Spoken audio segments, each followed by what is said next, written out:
we are seeing now is something we've not seen for the last 2 decades. Personally, I feel this is the golden era for Indian automotive component industry. 5 negative points for Samvardhana Motherson Sumi share. Q3 result आने के बाद Motherson Sumi share के ऊपर 5 ऐसा bad news दिखाई दे रहे हैं जिसके बारे में आपको अलर्ट हो जाना चाहिए। तो चलिए जानते हैं वो 5 नेगेटिव पॉइंट जो संवर्धना मदरसन सुमी के अंदर दिखाई दे रहे हैं। Number 1, raw materials price and साथ ही जो इन्फ्लेशन रेट है वो है एक नेगेटिव न्यूज। संवर्धना मदरसन सुमी के लिए जो मेजर कंपोनेंट है यानी कि जो मेजर रॉ मटेरियल्स है वो है LME कॉपर, और जिसके लिए कंपनी को करीब करीब $8,006 फॉर 1 मेट्रिक टन कंपनी को पे आउट करना पड़ा है Q3 फाइनेंशियल ईयर 2023 में।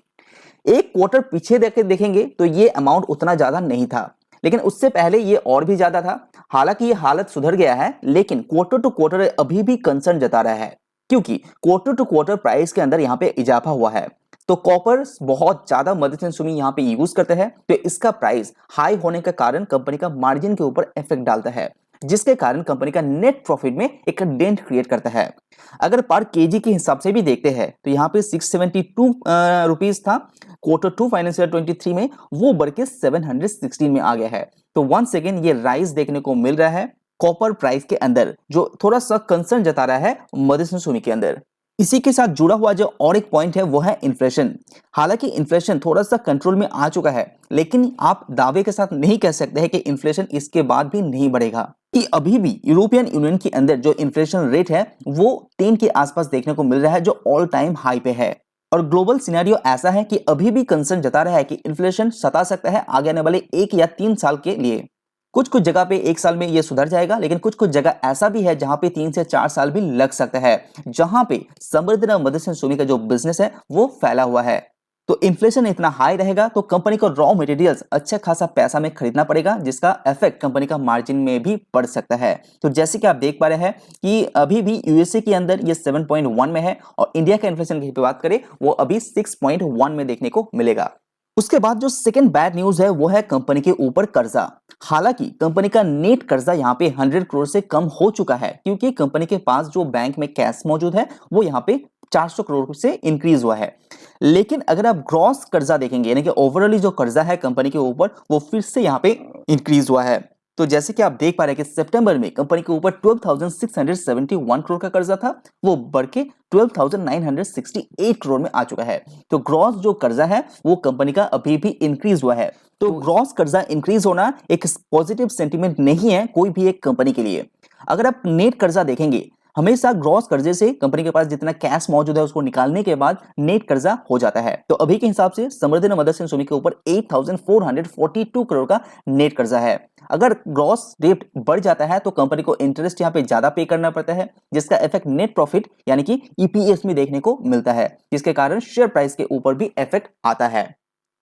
अगर आप संवर्धना मदरसन सुमी के बारे में डिटेल्स में जानना चाहते हैं कि बिजनेस कैसा चल रहा है, फ्यूचर ग्रोथ कैसा है, कंपनी कैपेक्स कैसे कर रहे हैं, तो इसके रिलेटेड वीडियो मैंने ऑलरेडी बना चुका हूं, तो चैनल में जाके वो भी आप देख पाएंगे। उसके बाद जो तीसरा कंसर्न है यानी कि तीसरा बैड न्यूज है वो है ऑटोमोबाइल सेक्टर। अगर world wide automobile sector grow नहीं करेगा तो संवर्धना मदरसन सुमी के लिए बहुत ज्यादा डिफिकल्ट हो सकता है ग्रो करना। अगर आप ग्लोबल एवरेज देखते हैं तो लाइट व्हीकल्स के अंदर year on year basis just 2% का ही ग्रोथ दिखाया है। अगर आप क्वार्टर से कंपेयर करेंगे तो ये कंप्लीटली फ्लैट है। कमर्शियल व्हीकल को भी देख लेते हैं, ईयर ऑन ईयर बेसिस ये अभी भी -6% में है, और quarter to quarter basis just 5% का ग्रोथ दिखा चुका है। तो अभी भी ग्लोबल सिनेरियो उतना अच्छा नहीं है।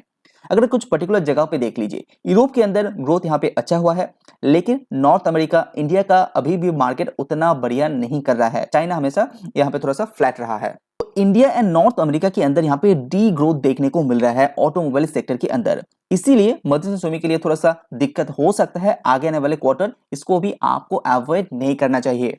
हालांकि कंपनी ने रिजल्ट बहुत ही बढ़िया डिक्लेयर किया है, लेकिन आगे आने वाले क्वार्टर हमेशा इन्वेस्टर यहाँ पे दिमाग में रखते हुए ही निवेश करते हैं, इसीलिए शेयर प्राइस के ऊपर उतना ज्यादा मूवमेंट देखने को नहीं मिल रहा था Q3 रिजल्ट आने के बाद।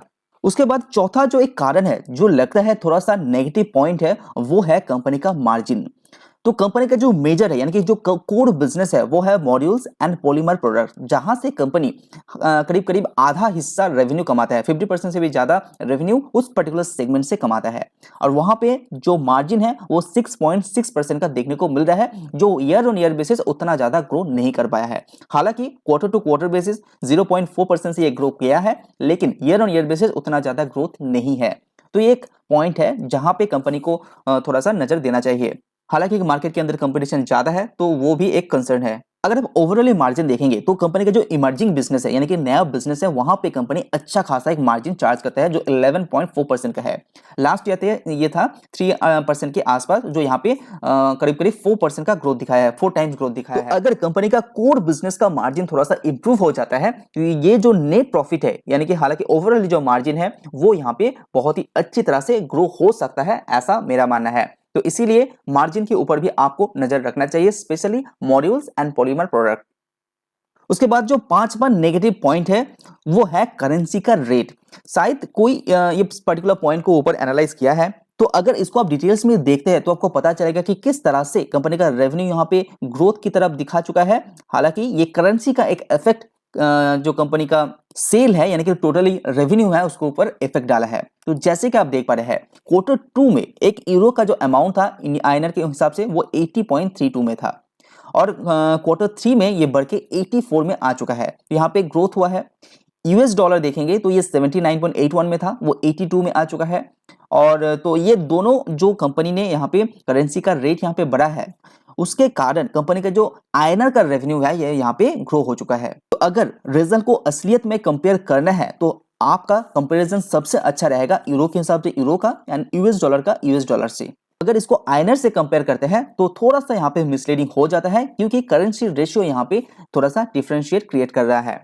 क्योंकि समृद्धना मदरसन सुमिका majority of revenue out of India से कमाता है, तो जिसका इफेक्ट यहाँ पे करेंसी रेशियो को देखने के बाद आपको डिफरेंशिएट क्रिएट करना चाहिए। तो अगर आपके पास समृद्धना मदरसन सुमिका शेयर है तो अच्छी तरह से ट्रैक कीजिए, कंपनी को कर्जे को ध्यान में रखिए, कंपनी का जो फ्यूचर कैपेक्स का उसको ध्यान में रखिए, बिजनेस कैसे कर रहे हैं उसको ध्यान में रखिए, वैल्यूएशन को ध्यान में रखते हुए ही आपको नया निवेश करना चाहिए। हालांकि कंपनी फंडामेंटली स्ट्रॉन्ग कंपनी है, थोड़ा सा कर्जे को लेके थोड़ा सा चिंता दिखाई दे रहा है, जिसको कंपनी टैकल कर लेगा वो भी बहुत जल्दी। कंपनी का विजन की बात करें तो 2025 के लिए कंपनी का विजन बहुत ज्यादा स्ट्रॉन्ग है। कंपनी अपने रेवेन्यू को 4 टाइम्स करने वाला है, ऐसा लक्ष्य लेके कंपनी आगे चल रहा है। अगर ये हो जाता है तो कंपनी के लिए बहुत ज्यादा एक पॉजिटिव सेंटीमेंट क्रिएट हो जाएगा। तो अगर आपको ये वीडियो पसंद आए तो लाइक जरूर कीजिए। आज वीडियो में इतना ही। सी यू ऑन नेक्स्ट वीडियो।